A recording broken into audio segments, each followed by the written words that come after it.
ಇಂದಿನ ದಿನಾಂಕ 12/5/2026. ಪ್ರಾರ್ಥ ಮುರಳಿ ಬಾಪ್ದಾದ ಮಧುಬನ. ಮಧುರ ಮಕ್ಕಳೇ, ಈಗ ವಿನಾಶದ ಸಮಯ ಬಹಳ ಹತ್ತಿರ ಇರುವುದರಿಂದ ಯಾವ ದೇಹಧಾರಿಯ ಜೊತೆ ಪ್ರೀತಿಯನ್ನು ಇಡದೆ ಒಬ್ಬ ತಂದೆಯ ಜೊತೆ ಸತ್ಯವಾದ ಪ್ರೀತಿಯನ್ನು ಇಡಬೇಕು. ಪ್ರಶ್ನೆ: ತಂದೆಯ ಜೊತೆ ಸತ್ಯವಾದ ಪ್ರೀತಿ ಇರುವ ಮಕ್ಕಳ ಗುರುತುಗಳು ಯಾವುವು? ಉತ್ತರ: ಅಂತಹ ಮಕ್ಕಳ ಬುದ್ಧಿ ಯಾವುದೇ ದೇಹದಾರಿಯ ಕಡೆ ಹೋಗಲು ಸಾಧ್ಯವಿಲ್ಲ. ಅವರು ಪರಸ್ಪರದಲ್ಲಿ ಒಬ್ಬರಿಗೊಬ್ಬರು ಪ್ರಿಯತಮ ಪ್ರಿಯತಮೆಯರು ಆಗುವುದಿಲ್ಲ. ಯಾರ ಪ್ರೀತಿಯು ಸತ್ಯವಾಗಿರುತ್ತದೆಯೋ ಅವರು ಸದಾ ವಿಜಯಿಗಳಾಗಿರುತ್ತಾರೆ. ವಿಜಯಿಗಳಾಗುವುದೆಂದರೆ ಸತ್ಯಯುಗದ ಮಹಾರಾಜ ಮಹಾರಾಣಿಯಾಗುವುದು. ಪ್ರೀತಿ ಬುದ್ಧಿಯವರು ಸದಾ ತಂದೆಯ ಜೊತೆ ಸತ್ಯವಾಗಿರುತ್ತಾರೆ. ಅವರು ಏನನ್ನೂ ಮುಚ್ಚಿಡುವುದಿಲ್ಲ. ಪ್ರತಿದಿನ ಅಮೃತ ವೇಳೆ ಎದ್ದು ತಂದೆಯನ್ನು ಪ್ರೀತಿಯಿಂದ ನೆನಪು ಮಾಡುತ್ತಾರೆ. ದದೀಚಿ ಋಷಿಯ ಹಾಗೆ ಸೇವೆಯಲ್ಲಿ ತಮ್ಮ ಮೂಳೆಗಳನ್ನು ಸವೆಸುತ್ತಾರೆ. ಅವರ ಬುದ್ಧಿ ಪ್ರಾಪಂಚಿಕ ಮಾತುಗಳ ಕಡೆ ಹೋಗುವುದಿಲ್ಲ. ಗೀತೆ: ಅವರು ನಮ್ಮಿಂದ ಬೇರೆಯಾಗುವುದಿಲ್ಲ. ಓಂ ಶಾಂತಿ. ಇದು ಬ್ರಹ್ಮ ಮುಖ ವಂಶಾವಳಿ ಬ್ರಾಹ್ಮಣ ಕುಲಭೂಷಣರು ಪ್ರತಿಜ್ಞೆ ಮಾಡುತ್ತಾರೆ, ಏಕೆಂದರೆ ಅವರ ಪ್ರೀತಿ ಒಬ್ಬ ತಂದೆಯ ಜೊತೆ ಇದೆ. ಇದು ವಿನಾಶದ ಸಮಯ ಎಂದು ನೀವು ತಿಳಿದಿದ್ದೀರಿ. ವಿನಾಶವಂತೂ ಆಗಲೇಬೇಕೆಂದು ತಂದೆ ತಿಳಿಸುತ್ತಾರೆ. ವಿನಾಶ ಕಾಲದಲ್ಲಿ ತಂದೆಯ ಜೊತೆ ಪ್ರೀತಿ ಇರುವವರೇ ವಿಜಯವನ್ನು ಪಡೆಯುತ್ತಾರೆ, ಅರ್ಥಾತ್ ಸತ್ಯಯುಗದ ಮಾಲೀಕರಾಗುತ್ತಾರೆ. ವಿಶ್ವದ ಮಾಲೀಕರು ರಾಜರು ಆಗುತ್ತಾರೆ, ಪ್ರಜೆಗಳು ಆಗುತ್ತಾರೆ ಎಂದು ಶಿವ ತಂದೆಯು ತಿಳಿಸಿದ್ದಾರೆ. ಆದರೆ ಪದವಿಯಲ್ಲಿ ಬಹಳ ಅಂತರವಿರುತ್ತದೆ. ಎಷ್ಟು ತಂದೆಯ ಜೊತೆ ಪ್ರೀತಿಯನ್ನಿಡುತ್ತೀರೋ, ನೆನಪಿನಲ್ಲಿ ಇರುತ್ತೀರೋ, ಅಷ್ಟು ಶ್ರೇಷ್ಠ ಪದವಿಯನ್ನು ಪಡೆಯುತ್ತೀರಿ. ತಂದೆಯ ನೆನಪಿನಿಂದಲೇ ನಿಮ್ಮ ವಿಕರ್ಮಗಳ ಹೊರೆ ಭಸ್ಮವಾಗುವುದು ಎಂದು ತಂದೆ ತಿಳಿಸುತ್ತಾರೆ. ವಿನಾಶಕಾಲೇ ವಿಪರೀತ ಬುದ್ಧಿ ಎಂದು ನೀವು ಬರೆಯುವುದಕ್ಕೆ ಹೆದರಬೇಕಾಗಿಲ್ಲ. ವಿಪರೀತ ಬುದ್ಧಿಯವರ ವಿನಾಶವಾಗುತ್ತದೆ ಮತ್ತು ಪ್ರೀತಿ ಬುದ್ಧಿ ಇರುವವರ ವಿಜಯವಾಗುತ್ತದೆ ಎಂದು ತಂದೆ ಸಹ ಸ್ವತಃವಾಗಿ ತಿಳಿಸುತ್ತಾರೆ. ತಂದೆಯು ಅವಶ್ಯವಾಗಿ ತಿಳಿಸುತ್ತಾರೆ, ಈ ಜಗತ್ತಿನಲ್ಲಿ ಯಾರಲ್ಲಿಯೂ ಪ್ರೀತಿ ಇಲ್ಲ, ನಿಮ್ಮದೇ ಪ್ರೀತಿ ಇರುವುದು. ಪರಮಾತ್ಮ ಮತ್ತು ಶ್ರೀಕೃಷ್ಣನ ಮಹಿಮೆಯು ಭಿನ್ನವಾಗಿದೆ ಎಂದು ಬರೆದರೆ ಗೀತೆಯ ಭಗವಂತ ಯಾರು ಎಂದು ಅವಶ್ಯವಾಗಿ ಸಿದ್ಧವಾಗುತ್ತದೆ. ಜ್ಞಾನ ಸಾಗರ ಪತಿತ ಪಾವನ ಪರಮಪಿತ ಪರಮಾತ್ಮನಾಗಿದ್ದಾರೆಯೋ ಅಥವಾ ನೀರಿನ ನದಿಯೋ, ಜ್ಞಾನದ ಗಂಗೆಯೇ ಅಥವಾ ನೀರಿನ ಗಂಗೆಯೇ ಎಂದು ಬಾಬಾ ಬಹಳ ಸಹಜವಾಗಿ ತಿಳಿಸುತ್ತಾರೆ. ಎರಡನೆಯ ಮಾತು: ನೀವು ಯಾವಾಗ ಪ್ರದರ್ಶನಿಗಳನ್ನು ಇಡುತ್ತೀರೆಂದರೆ ಮೊಟ್ಟ ಮೊದಲು ಗೀತಾ ಪಾಠಶಾಲೆಯವರನ್ನು ನಿಮಂತ್ರಣ ಕೊಟ್ಟು ಕರೆಯಬೇಕು. ಅವರಂತೂ ಬೇಕಾದಷ್ಟು ಜನ ಇದ್ದಾರೆ, ಅವರಿಗೆ ನಿಮಂತ್ರಣ ಕೊಡಬೇಕು. ಯಾರು ಶ್ರೀಮದ್ ಭಗವದ್ಗೀತೆಯ ಅಭ್ಯಾಸ ಮಾಡುತ್ತಾರೆಯೋ ಅವರಿಗೆ ಮೊದಲು ನಿಮಂತ್ರಣ ಕೊಡಬೇಕು, ಏಕೆಂದರೆ ಅವರು ಮರೆತು ಬಿಟ್ಟಿದ್ದಾರೆ, ಎಲ್ಲರಿಗೂ ಮರೆಸಿದ್ದಾರೆ. ಅವರನ್ನು ಕರೆದು ಹೇಳಬೇಕು, ಇಲ್ಲಿ ಬಂದು ತಿಳಿದುಕೊಳ್ಳಿ, ನಂತರ ನಿಮಗೆ ಹೇಗೆ ಬೇಕೋ ಹಾಗೆ ಮಾಡಿ. ಗೀತೆಯ ಬಗ್ಗೆ ತಿಳಿಸುತ್ತಾ ಗೀತೆಯ ಬಗ್ಗೆಯೇ ಇವರು ಪ್ರಚಾರ ಮಾಡುತ್ತಾರೆಂದು ಮನುಷ್ಯರು ತಿಳಿಯುತ್ತಾರೆ. ಗೀತೆಯಿಂದಲೇ ಸ್ವರ್ಗದ ಸ್ಥಾಪನೆಯಾಯಿತು. ಗೀತೆಯ ಮಹಿಮೆ ಬಹಳ ಇದೆ, ಆದರೆ ಭಕ್ತಿ ಮಾರ್ಗದ ಗೀತೆಯಲ್ಲ. ನಾನು ಸತ್ಯವಾಗಿದ್ದೇನೆ, ಸತ್ಯವನ್ನೇ ಹೇಳುತ್ತೇನೆ ಎಂದು ಬಾಬಾ ತಿಳಿಸುತ್ತಾರೆ. ಮನುಷ್ಯರು ತಪ್ಪಾಗಿ ತಿಳಿದುಕೊಂಡಿದ್ದಾರೆ. ಯಾರು ಸತ್ಯವನ್ನು ಹೇಳುವುದಿಲ್ಲ, ನಾನೇ ಸತ್ಯವನ್ನು ಹೇಳುವುದು, ಪರಮಾತ್ಮನನ್ನು ಸರ್ವವ್ಯಾಪಿ ಎನ್ನುವುದು ಅಸತ್ಯವಾಗಿದೆ. ಇವೆಲ್ಲವೂ ವಿನಾಶ ಹೊಂದುತ್ತವೆ ಮತ್ತು ಕಲ್ಪ ಕಲ್ಪ ಹೀಗೆಯೇ ಆಗುತ್ತದೆ. ನೀವು ಸಹ ಮೊಟ್ಟ ಮೊದಲು ಮುಖ್ಯವಾಗಿ ಇದನ್ನೇ ತಿಳಿಸಬೇಕಾಗಿದೆ. ಯುರೋಪಿಯನ್ನರು ವಿನಾಶಕಾಲೇ ವಿಪರೀತ ಬುದ್ಧಿಯವರು ಎಂದು ತಂದೆ ತಿಳಿಸುತ್ತಾರೆ. ವಿನಾಶಕ್ಕಾಗಿ ತಯಾರಿ ತಯಾರಿಗಳು ಚೆನ್ನಾಗಿ ನಡೆಯುತ್ತಿವೆ. ಆದರೆ ಕಲ್ಲು ಬುದ್ಧಿಯವರು ಇದನ್ನು ತಿಳಿಯಲು ಸಾಧ್ಯವಿಲ್ಲ. ನೀವು ಸಹ ಕಲ್ಲು ಬುದ್ಧಿಯವರಾಗಿದ್ದೀರಿ, ಈಗ ವಜ್ರ ಸಮಾನರಾಗುತ್ತಿದ್ದೀರಿ. ಪಾರಸ ಬುದ್ಧಿಯವರು ಪುನಃ ಕಲ್ಲು ಬುದ್ಧಿಯವರು ಹೇಗೆ ಆದೆವು? ಇದು ಅದ್ಭುತವಾಗಿದೆ. ತಂದೆಯನ್ನು ಜ್ಞಾನಸಾಗರ, ದಯಾಸಾಗರ ಎಂದು ಕರೆಯುತ್ತಾರೆ. ಕೇವಲ ತಮ್ಮ ಕಲ್ಯಾಣವನ್ನೇ ಮಾಡಿಕೊಳ್ಳಲು ಬಾರದವರು ಬೇರೆಯವರ ಕಲ್ಯಾಣವನ್ನು ಹೇಗೆ ಮಾಡಲು ಸಾಧ್ಯ? ಯಾರು ಜ್ಞಾನವನ್ನು ಧಾರಣೆ ಮಾಡುವುದಿಲ್ಲವೋ ಪದವಿಯು ಅಂತಹದ್ದೇ ಪಡೆಯುತ್ತಾರೆ. ಯಾರು ಸೇವಾದಾರಿಗಳಿರುತ್ತಾರೆಯೋ ಅವರು ಉನ್ನತ ಪದವಿ ಪಡೆಯುತ್ತಾರೆ. ಅವರನ್ನೇ ಬಾಬಾರವರು ಪ್ರೀತಿ ಮಾಡುತ್ತಾರೆ. ನಂಬರ್ ವಾರ್ ಪುರುಷಾರ್ಥ ಅನುಸಾರವಾಗಿಯೇ ಆಗುತ್ತದೆ. ತಂದೆಯ ಜೊತೆ ನಮಗೆ ಪ್ರೀತಿ ಇಲ್ಲದಿದ್ದರೆ ಪದವಿಯು ಸಿಗುವುದಿಲ್ಲ ಎಂದು ಕೆಲವರು ಇದನ್ನು ತಿಳಿದುಕೊಂಡಿಲ್ಲ. ಅವರು ಸ್ವಂತ ಮಕ್ಕಳಾಗಿರಲಿ ಅಥವಾ ಮಲತಾಯಿ ಮಕ್ಕಳಾಗಿರಲಿ, ವಿನಾಶಕಾಲೆ ಪ್ರೀತಿ ಬುದ್ಧಿ ಇಲ್ಲದಿದ್ದರೆ, ತಂದೆಯನ್ನು ಅನುಸರಿಸದಿದ್ದರೆ ಹೋಗಿ ಸಣ್ಣ ಪದವಿಯನ್ನು ಪಡೆಯುತ್ತಾರೆ. ದೈವಿ ಗುಣವೂ ಬೇಕಾಗಿದೆ ಎಂದು ಸುಳ್ಳು ಹೇಳಬಾರದಾಗಿದೆ. ನಾನು ಸತ್ಯವನ್ನೇ ಹೇಳುತ್ತೇನೆ. ಯಾರು ನನ್ನ ಜೊತೆ ಪ್ರೀತಿ ಮಾಡುವುದಿಲ್ಲವೋ ಅವರಿಗೆ ಪದವಿಯೂ ಸಿಗುವುದಿಲ್ಲ. ಪ್ರಯತ್ನ ಪಟ್ಟು 21 ಜನ್ಮಗಳ ಆಸ್ತಿಯನ್ನು ಪಡೆಯಬೇಕು. ಅಂದ ಮೇಲೆ ಪ್ರದರ್ಶನಿ ಮೇಳಗಳಲ್ಲಿ ಮೊಟ್ಟ ಮೊದಲು ಗೀತಾ ಪಾಠಶಾಲೆಯವರಿಗೆ ನಿಮಂತ್ರಣ ಕೊಡಬೇಕು. ಏಕೆಂದರೆ ಅವರು ಭಕ್ತರಲ್ಲವೇ? ಗೀತಾ ಪಾಠಿಗಳು ಅವಶ್ಯವಾಗಿ ಕೃಷ್ಣನನ್ನು ನೆನಪು ಮಾಡುತ್ತಾರೆ, ಆದರೆ ಏನನ್ನೂ ತಿಳಿದುಕೊಂಡಿಲ್ಲ. ಕೃಷ್ಣ ಕೊಳಲನ್ನು ಊದಿದನು, ಹಾಗಾದರೆ ರಾಧೆ ಎಲ್ಲಿ ಹೋದಳು? ಸರಸ್ವತಿಗೆ ವೀಣೆಯನ್ನು ಕೊಟ್ಟರು, ಕೊಳಲನ್ನು ಕೃಷ್ಣನಿಗೆ ಕೊಟ್ಟರು. ಮನುಷ್ಯರು ಹೇಳುತ್ತಾರೆ ನಮ್ಮನ್ನು ಅಲ್ಲಾ ಹುಟ್ಟಿಸಿದನು ಎಂದು, ಆದರೆ ಅಲ್ಲಾ ಯಾರು ಎಂದೇ ಗೊತ್ತಿಲ್ಲ. ಇದು ಭಾರತದ ಮಾತಾಗಿದೆ. ಭಾರತದಲ್ಲೇ ದೇವತೆಗಳ ರಾಜ್ಯವಿತ್ತು. ಅವರ ಚಿತ್ರಗಳಿಗೆ ಮಂದಿರದಲ್ಲಿ ಪೂಜೆಯಾಗುತ್ತದೆ. ಇನ್ನಿತರೆ ರಾಜರುಗಳ ಮೂರ್ತಿಗಳನ್ನು ಹೊರಗಡೆ ಇಡುತ್ತಾರೆ. ಅವುಗಳ ಮೇಲೆ ಪಕ್ಷಿಗಳು ಕೊಳಕು ಮಾಡುತ್ತವೆ. ಲಕ್ಷ್ಮೀನಾರಾಯಣ, ರಾಧೆ, ಕೃಷ್ಣ ಮೂರ್ತಿಗಳನ್ನು ಎಂತಹ ಒಳ್ಳೆಯ ಸ್ಥಳದಲ್ಲಿ ಕೂರಿಸುತ್ತಾರೆ. ಅವರಿಗೆ ಮಹಾರಾಜ ಮಹಾರಾಣಿ ಎನ್ನುತ್ತಾರೆ. ಕಿಂಗ್ ಎನ್ನುವ ಅಕ್ಷರ ಆಂಗ್ಲ ಭಾಷೆಯದ್ದಾಗಿದೆ. ಎಷ್ಟೊಂದು ಧನವನ್ನು ವ್ಯಯ ಮಾಡಿ ಮಂದಿರಗಳನ್ನು ಕಟ್ಟುತ್ತಾರೆ, ಏಕೆಂದರೆ ಆ ಮಹಾರಾಜರುಗಳು ಪವಿತ್ರವಾಗಿದ್ದರು. ಯಥಾ ರಾಜ ರಾಣಿ ತಥಾ ಪ್ರಜಾ ಎನ್ನುವಂತೆ ಎಲ್ಲರೂ ಪೂಜ್ಯ. ಮೊದಲ ಮಾತಾಗಿದೆ ತಂದೆಯನ್ನು ನೆನಪು ಮಾಡುವುದು. ತಂದೆಯ ನೆನಪು ಮಾಡುವ ಅಭ್ಯಾಸದಿಂದಲೇ ಧಾರಣೆಯಾಗುವುದು. ಒಬ್ಬರ ಜೊತೆ ಪ್ರೀತಿ ಇಲ್ಲ ಎಂದರೆ ಬೇರೆ ಬೇರೆಯವರ ಜೊತೆ ಪ್ರೀತಿ ಅಂಟಿಕೊಂಡು ಬಿಡುತ್ತದೆ. ಕೆಲವರು ಇಂತಹ ಮಕ್ಕಳಿದ್ದಾರೆ. ಒಬ್ಬರನ್ನು ಒಬ್ಬರು ಎಷ್ಟು ಪ್ರೀತಿಸುತ್ತಾರೆ, ಶಿವಬಾಬಾರವರನ್ನು ಕೂಡ ಅಷ್ಟು ಪ್ರೀತಿಸುವುದಿಲ್ಲ. ನಿಮ್ಮ ಬುದ್ಧಿಯೋಗ ನನ್ನ ಜೊತೆ ಇರಬೇಕೋ ಅಥವಾ ಒಬ್ಬರಿಗೊಬ್ಬರು ಪ್ರಿಯತಮೆ ಪ್ರಿಯತಮರಾಗಬೇಕೋ ಎಂದು ಶಿವಬಾಬಾ ಕೇಳುತ್ತಾರೆ.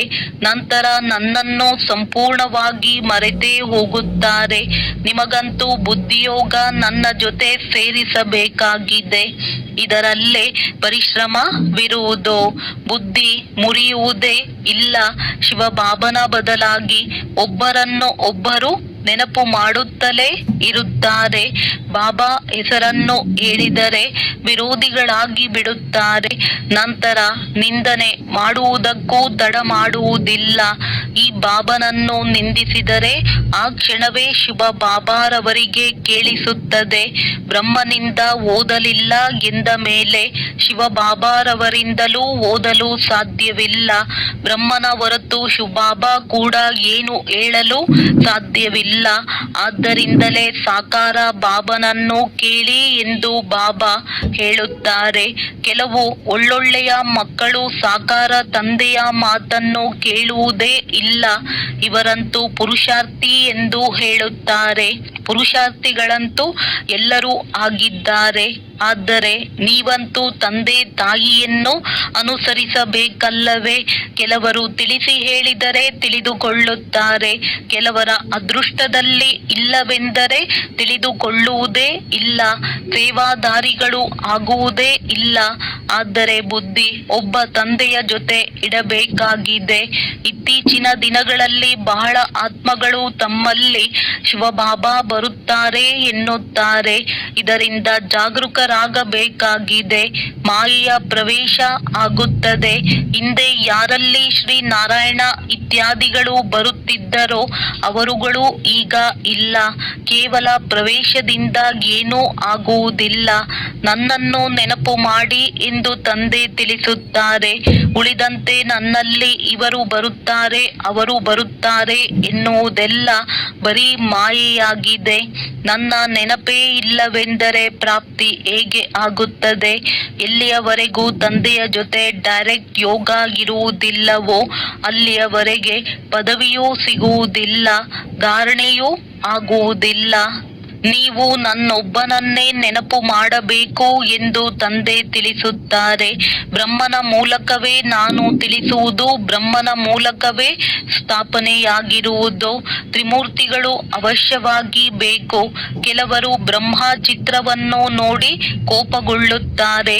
ಇನ್ನು ಕೆಲವರು ಕೃಷ್ಣ 84 ಜನ್ಮ ತೆಗೆದುಕೊಳ್ಳುತ್ತಾನೆ ಎಂದರೆ ಕೋಪಗೊಳ್ಳುತ್ತಾರೆ, ಚಿತ್ರವನ್ನು ಅರಿದು ಬಿಡುತ್ತಾರೆ.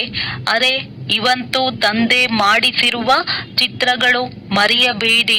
ತಂದೆಯನ್ನು ಮಾತ್ರ ನೆನಪು ಮಾಡಿ ಎಂದು ತಂದೆ ತಿಳಿಸುತ್ತಾರೆ. ಬಂಧನದಲ್ಲಿರುವವರು ಕೂಡ ಅಳುವ ಅವಶ್ಯಕತೆ ಇಲ್ಲ. ಮನೆಯಲ್ಲಿ ಕುಳಿತು ತಂದೆಯನ್ನು ನೆನಪು ಮಾಡುತ್ತಾ ಇರಿ. ಬಂಧನದಲ್ಲಿ ಇರುವವರಿಗೆ ಇನ್ನೂ ಹೆಚ್ಚಿನ ಪದವಿ ಸಿಗಬಹುದು. ನೀವು ಮಕ್ಕಳಿಗೆ ಜ್ಞಾನ ಕೊಡುವವರು ಒಬ್ಬರೇ ತಂದೆಯಾಗಿದ್ದಾರೆ. ಸ್ಪಿರಿಚುವಲ್ ಜ್ಞಾನ ಒಬ್ಬ ತಂದೆಯ ಬಳಿ ಮಾತ್ರ ಇದೆ, ಬೇರೆ ಯಾರ ಬಳಿಯೂ ಇಲ್ಲ. ಜ್ಞಾನ ಸಾಗರ ಒಬ್ಬ ಪರಮಪಿತ ಪರಮಾತ್ಮ ಮಾತ್ರ ಆಗಿದ್ದಾರೆ.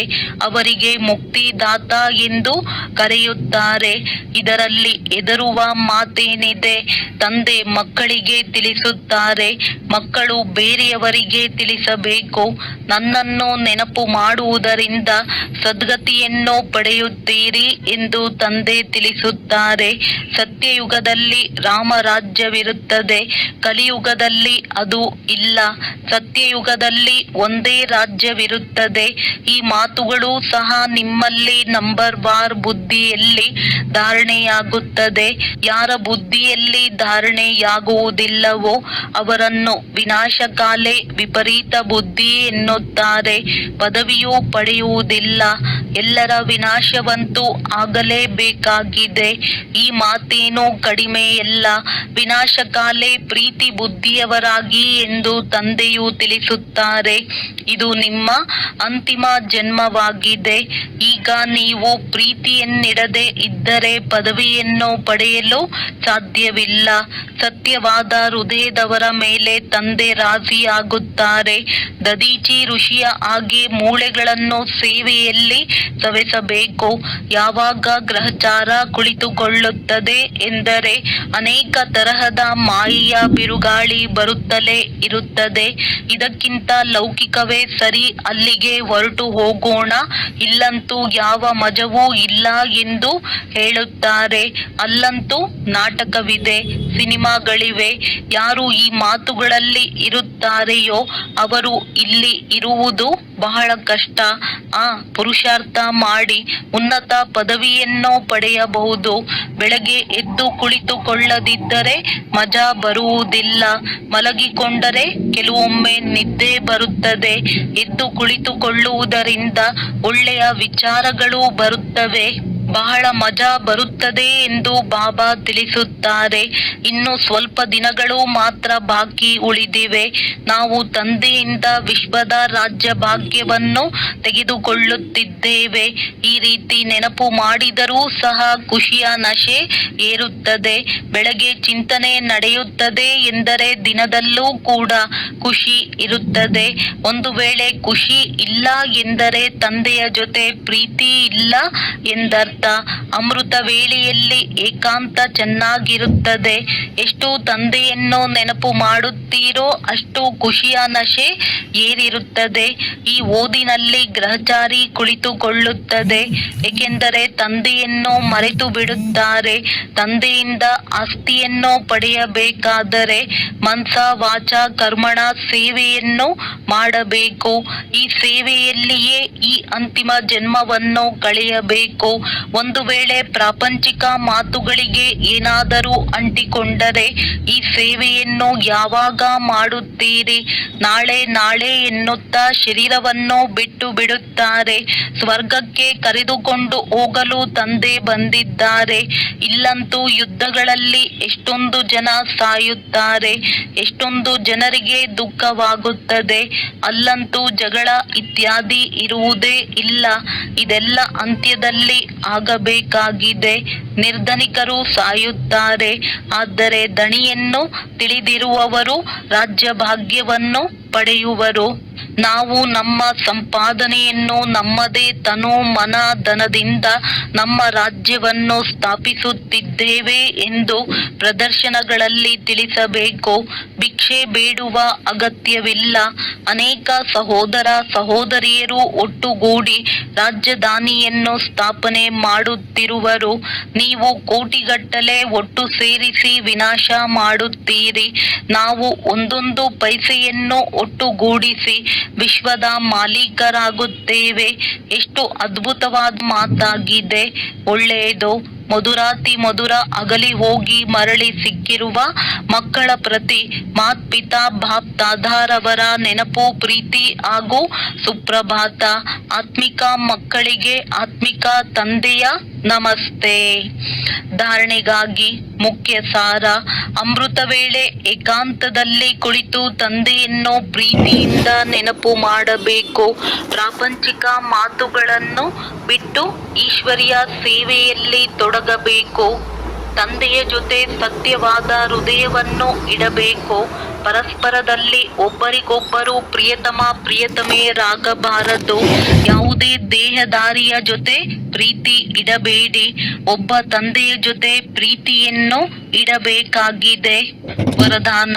ಸರ್ವಶಕ್ತಿಗಳ ಸಂಪತ್ತಿನಿಂದ ಸಂಪನ್ನರಾಗಿದ್ದು ದಾತರಾಗುವಂತಹ ವಿಧಾತ ವರದಾತ ಭವ.